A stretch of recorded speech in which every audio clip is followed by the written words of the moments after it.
किसी ने बहुत खूब कहा है कि जब कांच चुभता है तो दर्द होता है, लेकिन जब वही कांच आईना बन जाता है तो पूरी दुनिया उसमें अपनी असलियत देखती है। मैं वो कांच थी जिसे सालों तक पैरों तले रौंदा गया, लेकिन जब मैं आईना बनी तो उस इंसान की आंखें चौंधिया गईं जिसने मुझे तोड़ा था। आज मैं रोने के लिए नहीं बैठी हूं, आज मैं आपको ये बताने आई हूं कि जब एक औरत की आंखों से आंसू सूख जाते हैं और उसकी जगह एक ठंडी आग ले लेती है तो वो क्या कर सकती है। मेरा नाम मीरा है और ये मेरी कहानी है। आज से 7 साल पहले की बात है। मेरी शादी विक्रम से हुई थी। विक्रम के पास बड़े सपने थे, आंखों में आसमान छूने की जिद थी, लेकिन जेब में एक भी पैसा नहीं था। वो अपना खुद का एक टेक स्टार्टअप शुरू करना चाहता था। हम एक छोटे से 1 BHK फ्लैट में किराए पर रहते थे। उस वक्त विक्रम के सपनों को पंख पीने के लिए मैंने अपनी पूरी जिंदगी को गिरवी रख दिया था। दिन में मैं एक स्कूल में टीचर की नौकरी करती, शाम को ट्यूशन पढ़ाती और रात को विक्रम के साथ बैठकर उसके प्रोजेक्ट की फाइल्स टाइप करती।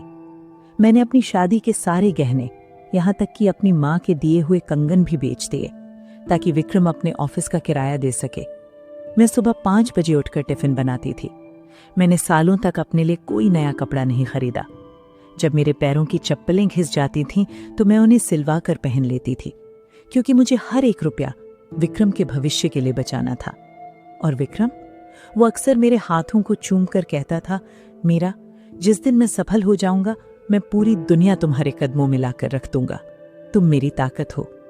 और एक बेवकूफ प्यार में अंधी औरत की तरह मैं उन बातों को सच मान बैठी। वक्त बदला और वक्त के साथ विक्रम का वो स्टार्टअप चल पड़ा। बहुत तेजी से चला। जिस विक्रम के पास कभी बस का किराया नहीं होता था, अब वो करोड़ों की कंपनी का मालिक बन गया था। हमारा वो छोटा सा फ्लैट अब एक आलीशान पेंट हाउस में बदल गया था। हमारे घर के बाहर 2 महंगी गाड़ियां खड़ी रहती थीं, लेकिन उस बड़े से घर में मैं छोटी होती जा रही थी। सफलता एक बहुत अजीब सा नशा है। ये इंसान को अंधा नहीं करती, बस उसकी देखने की नजर बदल देती है। विक्रम अब मुझसे बातें नहीं करता था। वो लेट नाइट पार्टियों में जाने लगा था, जहां शहर के बड़े बड़े लोग और अमीर इन्वेस्टर्स आते थे। शुरू में मैं भी उसके साथ 2-4 पार्टियों में गई, लेकिन वहां के लोग, उनकी वो बनावटी अंग्रेजी, उनके महंगे ब्रांड्स, मैं उन सब के बीच खुद को बहुत अजनबी महसूस करती थी। मैं एक सीधी साधी औरत थी और विक्रम को ये बात अब खटकने लगी थी। एक रात वो एक पार्टी से लौट कर आया। मैंने हमेशा की तरह उसका इंतजार किया था। जब मैंने उसे खाना परोसा तो उसने चिढ़कर प्लेट को किनारे कर दिया। उसने मुझे ऊपर से नीचे तक देखा और कहा, मीरा, तुम खुद को थोड़ा ग्रूम क्यों नहीं करती? तुम मेरी बीवी हो, किसी क्लर्क की नहीं। मेरे कलीग्स क्या सोचते होंगे? तुम्हें न बात करने का सलीका है, न उठने बैठने का। तुम मेरे इस नए स्टेटस के साथ फिट नहीं बैठती। वो शब्द मेरे कानों में किसी पिघले हुए शीशे की तरह उतरे थे। मैंने कहा, विक्रम, मैं वही मीरा हूं जिसने तुम्हारे साथ वो रातें फुटपाथ पर बैठकर चाय पी है। तब तो तुम मुझे फिट लगते थे। उसने मेरी तरफ एक बहुत ही ठंडी नजर से देखा और बोला, वो मेरा स्ट्रगल था मीरा, ये मेरी सक्सेस है और तुम सिर्फ मेरे स्ट्रगल का हिस्सा थी। मुझे लगा था कि शायद काम के स्ट्रेस में उसने ऐसा कहा है, लेकिन सच तो ये था कि वो मुझे अपनी जिंदगी से बाहर निकाल चुका था। बस मुझे बताना बाकी था। और वो सच भी मेरे सामने बहुत जल्द आ गया। उसकी जिंदगी में अब रिया आ चुकी थी। रिया उसकी कंपनी की नई PR हेड। वो बहुत खूबसूरत थी, बहुत मॉडर्न थी और वो विक्रम के उस नए स्टेटस के बिल्कुल परफेक्ट फिट थी। मुझे उन दोनों के बारे में तब पता चला जब मैंने एक दिन विक्रम का लैपटॉप खुला देखा। उसमें रिया और उसकी वो तस्वीरें थीं जो कोई बॉस और कर्मचारी साथ में नहीं खिंचवाते। उन तस्वीरों में विक्रम वैसे ही मुस्कुरा रहा था जैसे कभी मुझे देखकर मुस्कुराता था। उस रात जब विक्रम घर आया तो मैंने कोई तमाशा नहीं किया, मैंने रोना धोना नहीं किया। मैं बस उसके सामने वो लैपटॉप लेकर खड़ी हो गई। उसने लैपटॉप देखा, फिर मुझे देखा। उसके चेहरे पर कोई डर या शर्मिंदगी नहीं थी। उल्टा उसने बहुत ही आराम से अपनी टाई की नॉट ढीली की और कहा, अच्छा है कि तुम्हें पता चल गया। मुझे वैसे भी तुम्हें बताना ही था। मीरा, हम अब एक साथ खुश नहीं रह सकते। तुम मेरे लेवल की नहीं हो। मुझे एक ऐसी औरत चाहिए जो कंधे से कंधा मिलाकर मेरे साथ खड़ी हो सके। रिया वैसी ही है।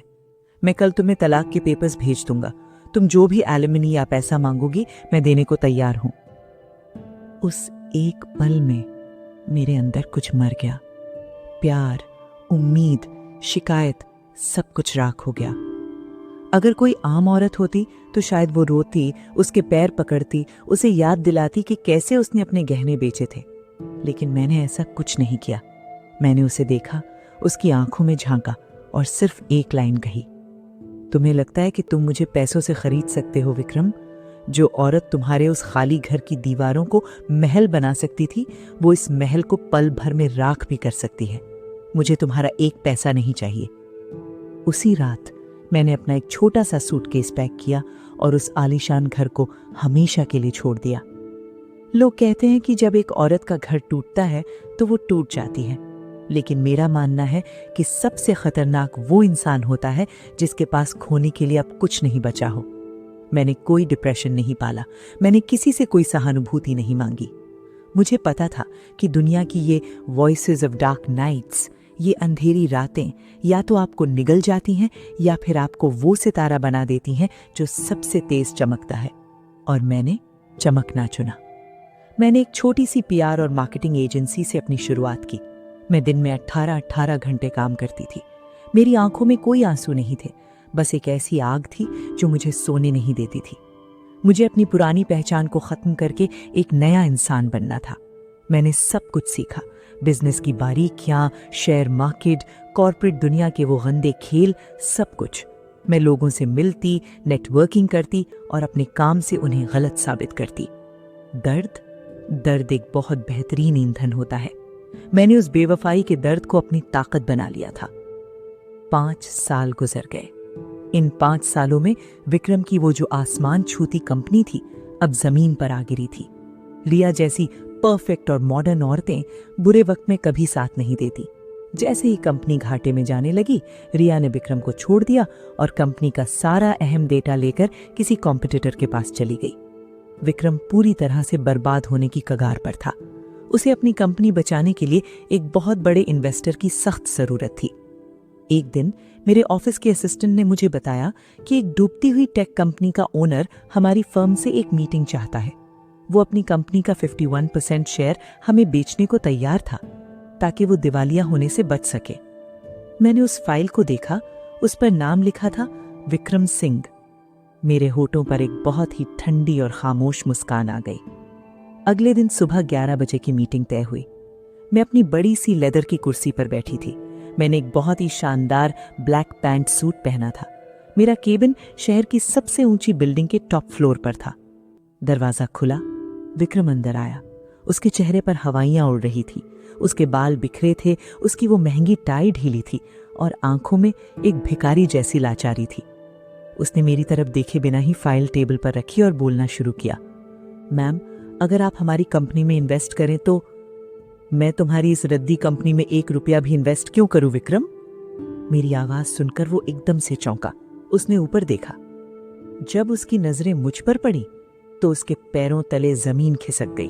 वो कांपने लगा, उसकी आंखें फटी की फटी रह गईं। मीरा, तुम यहां?